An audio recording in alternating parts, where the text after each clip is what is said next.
اب کہیں میں نہیں پہنچ پایا، جلسے والے جانتے میری مجبوری ہے، لیکن عام پبلک نہیں جانتی، عام پبلک جلسے والوں کو دوشی قرار دیتی ہے، اور وہ لوگ نہیں سمجھتے کہ بھی کسی مجبوری کی وجہ سے مولانا نہیں آ پائے۔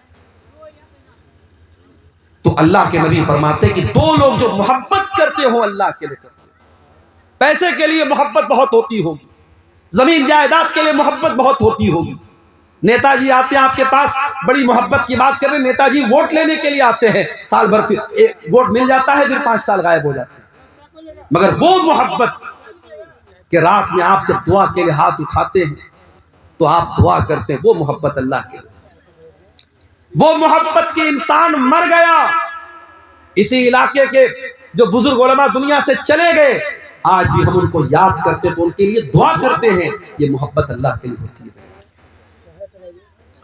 وَرَجُلَانِ تَحَابَّا فِي اللَّهِ، قیامت کے دن اللہ تعالیٰ اپنے عرش کا سایہ ان دو لوگوں کو دے گا جو آپس میں محبت کرتے ہوں اللہ کے لیے، ملتے ہوں تو اللہ کے لیے، جدا ہوتے ہوں تو اللہ کے لیے۔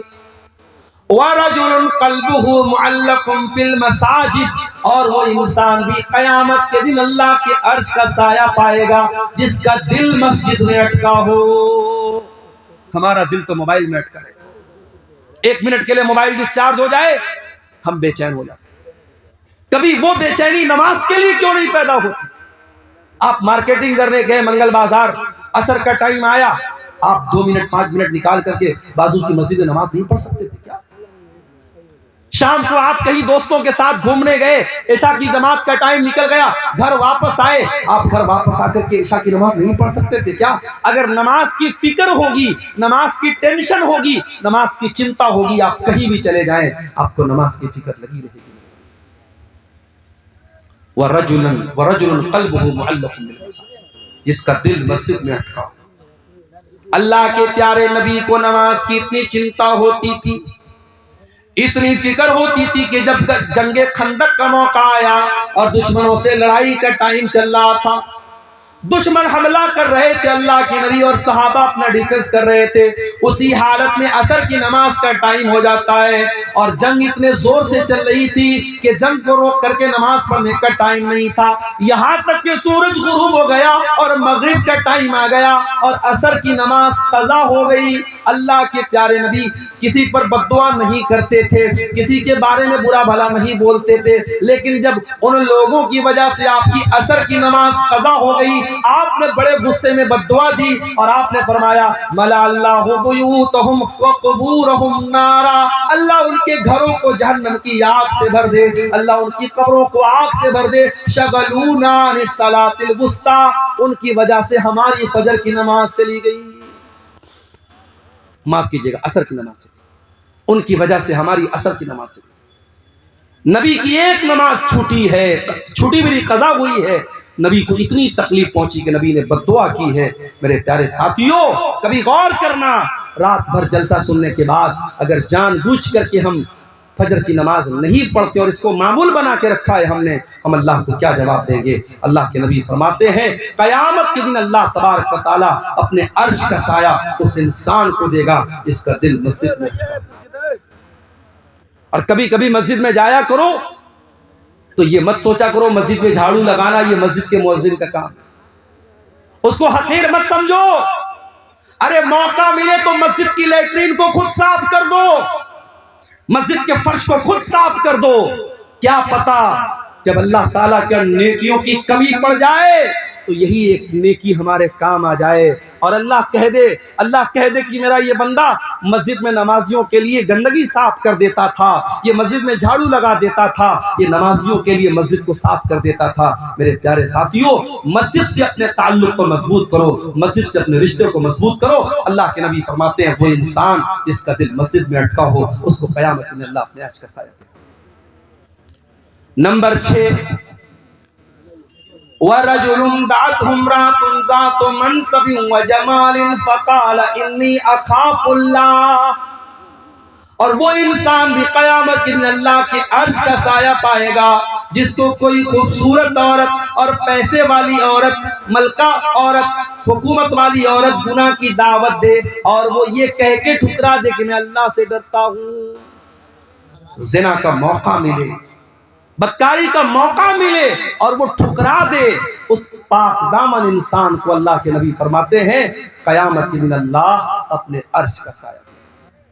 آج ہمارا نوجوان کیا کر رہا ہے؟ زنا کے موقع تلاش کر رہا ہے۔ کسی لڑکی کا نمبر مل جائے، بار بار اس لڑکی کو فون کر کے تنگ کرنا، کسی کا کوئی فیس بک آئی ڈی مل جائے۔ کتنی مسلمان لڑکیاں جو فیس بک چلاتی شکایت کرتی ہیں، اچھے خاصے جو بڑے دیندار قسم کے لوگ ہیں جو دن رات فیس بک پر دین کی باتیں کرتے ہیں، وہ بھی پرائیویٹ چیٹنگ کرنے کی کوشش کرتے ہیں۔ محترمہ آپ کیا کر رہی ہیں، کیا کھا رہی ہیں؟ میرے بھائیوں، زنا کے موقع تلاش مت کرو۔ اگر اللہ نے آپ کو زنا سے بچایا ہے، بدکاری سے بچایا، اللہ کا شکر ادا کرو، موقع مت تلاش کرو۔ اگر آج تک اللہ تعالیٰ نے آپ کے دامن کو اس گندگی سے بچا کے رکھا ہے، اپنے بھائیوں سے بھی کہتا ہوں، اپنی بہنوں سے بھی کہتا ہوں، آئندہ زندگی میں بھی اپنے دامن کو بچا کے رکھو، اس لیے کہ اگر گناہ کا موقع مل رہا ہے تو یہ شیطان کی بہت بڑی چال ہے اور اللہ کی طرف سے بہت بڑی آزمائش ہے، اور اگر گناہ کا موقع ملے گا اور پھر اپنے آپ کو گناہ سے بچانا پھر آسان کام نہیں ہوگا۔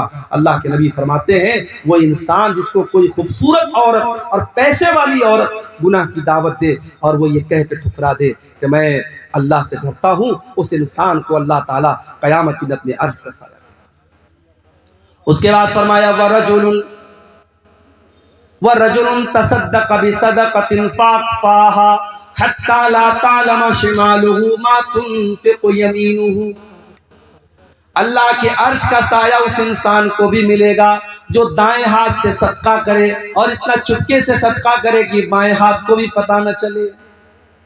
جاڑے کا موسم ہے، ایک انسان کار سے جا رہا ہے، فٹ پاتھ پر ایک غریب آدمی کو دیکھا، بیچارہ سردی میں ٹھٹر رہا ہے، وہ اپنے کار سے اترتا ہے اور اپنی جیکٹ اس کو پہنا دیتا ہے، اس کو کمبل اڑا دیتا ہے۔ اس غریب کو معلوم بھی نہیں مجھ کو کمبل اڑانے والا کون ہے، اس امیر کو پتا نہیں میں نے کس کو کمبل اڑایا ہے۔ کوئی کیمرے سے فوٹو بھی نہیں لے رہا ہے، کوئی ایڈورٹیزمنٹ بھی نہیں ہو رہا ہے، کوئی پرچار پرسار بھی نہیں ہو رہا ہے، صرف اس بات کی خوشی ہے کہ یہ کام میں اللہ کے لیے کر رہا ہوں۔ اللہ کے نبی فرماتے ہیں اگر ایسی کوئی نیکی کر کے جائے گا تو اللہ تعالیٰ قیامت کے دن اس کو عرش کا سایہ دے گا۔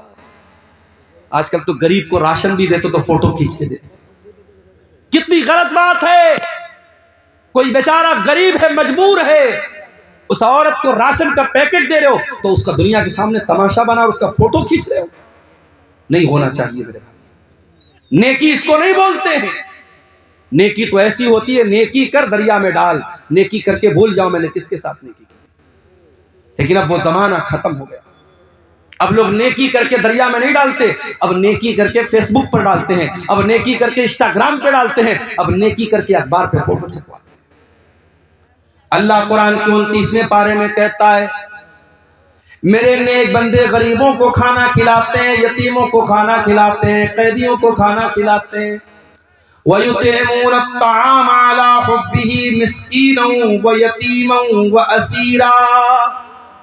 میرے نیک بندے بھوکوں کو کھانا کھلاتے ہیں اور کیا کہتے ہیں انما نطعمکم لوجہ اللہ، ہم تمہیں اللہ کو راضی کرنے کے لیے کھانا کھلا رہے ہیں، لا نرید منکم جزاء ولا شکورا، ہمیں تم سے کوئی بدلہ نہیں چاہیے، ہمیں تم سے کوئی شکریہ نہیں چاہیے، ہم تو اللہ کو راضی کرنے کے لیے تم کو کھلا رہے ہیں۔ انا نخاف من ربنا یوما عبوسا قمطریرا، ہمیں تو قیامت کے دن کا ڈر ہے، ہمیں تو اللہ کے سامنے حساب دینے کا ڈر ہے، اس لیے ہم تم کو کھانا کھلا رہے ہیں۔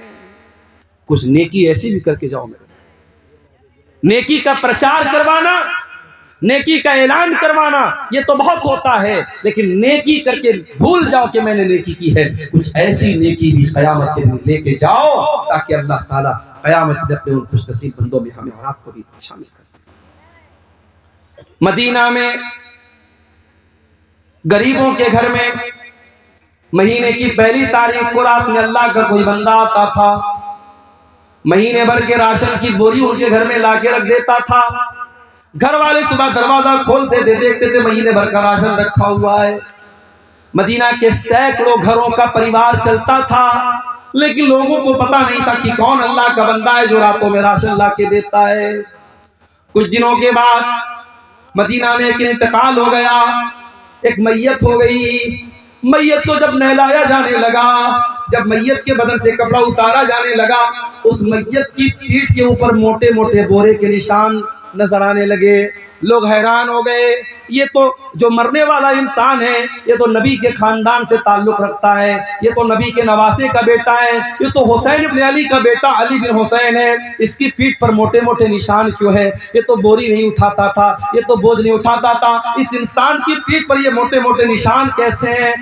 یہ خبر پورے مدینہ میں پھیل گئی۔ مدینہ کے ان غریب پریواروں تک بھی یہ خبر گئی۔ مدینہ کے ان غریب پریواروں کو سمجھ میں آ گیا، ہمارے گھر میں ہر مہینہ راشن کی بوری لاد کر کے ہمارے گھر تک لانے والا کوئی اور انسان نہیں تھا، وہ علی بن حسین تھے، وہ نبی کے اہل بیت میں سے تھے، وہ نبی کے نواسے کے بیٹے تھے۔ ایسے بھی لوگ تھے میرے بھائی، ساری زندگی غریبوں کے گھر میں اناج پہنچاتے رہے۔ مرنے کے بعد جب نہلایا جانے لگا تب ان کے پیٹھ کے نشانوں سے پتہ لگا کہ یہ کام وہ کرتے تھے۔ ہم اور آپ تو ریاکار ہو گئے میرے بھائی۔